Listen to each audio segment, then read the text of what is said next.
L'or noir, vous connaissez. L'or bleu aussi. L'or jaune, mais c'est un peu plus cher. Et l'or brun, oui, on pourrait l'appeler ainsi.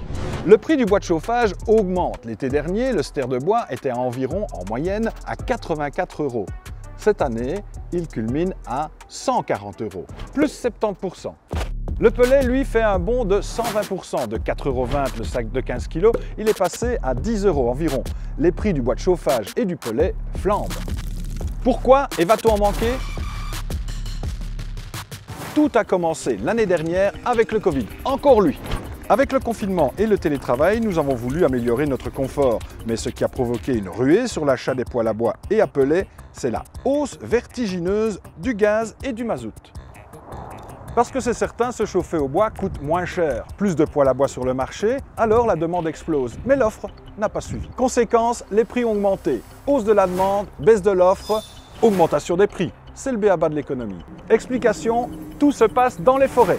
Souvenez-vous, l'année dernière, le temps était très pluvieux. Les forêts n'ont pas vraiment été accessibles et le Covid a provoqué un manque de main-d'œuvre. L'activité dans les exploitations forestières a donc été réduite. En plus, le prix des arbres sur pied a augmenté. Mais ce n'est pas tout. Et il y a également une augmentation des coûts de transport qui se traduit sur le prix de vente final, combinée à une diminution de l'importation, en particulier provenant des pays de l'Est. Et tout ça se combine en plus avec une concurrence accrue de l'industrie du panneau de bois et du papier qui s'approvisionne sur le même type de matières premières, ce qui augmente en fait la demande sur ces coproduits-là et fait inévitablement augmenter les prix. Mais que se passe-t-il pour le pellet? Le pellet provient des scieries. Dans les scieries, il y a eu moins de commandes, mais la demande est restée élevée. C'est la même chose chez nos voisins. Le marché international du pellet est saturé par la demande et handicapé par une offre restreinte. On pourrait aussi mettre en cause le coût de l'énergie pour la fabrication du pellet. Mais chez nous, en Belgique, la situation est particulière.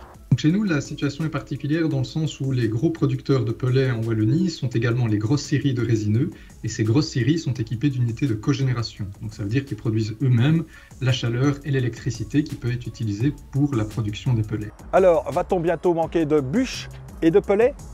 Alors au niveau du bois de chauffage, on n'observe pas vraiment une pénurie. Ce qu'on observe cependant, c'est que certains revendeurs commencent à vendre du bois qui n'a pas été totalement séché. Donc là, il faut être particulièrement attentif quand on achète son bois de chauffage. Par contre, la situation est différente concernant les pellets. Là, tant au niveau wallon, belge qu'européen, toutes les unités de production tournent au maximum de leur capacité et malheureusement, ça ne suffit pas encore à répondre à la demande actuelle de pellets et cette demande ne fait que croître. Quoi qu'il en soit, avec les augmentations de prix du pellet et du bois de chauffage, l'hiver sera glacial pour votre portefeuille.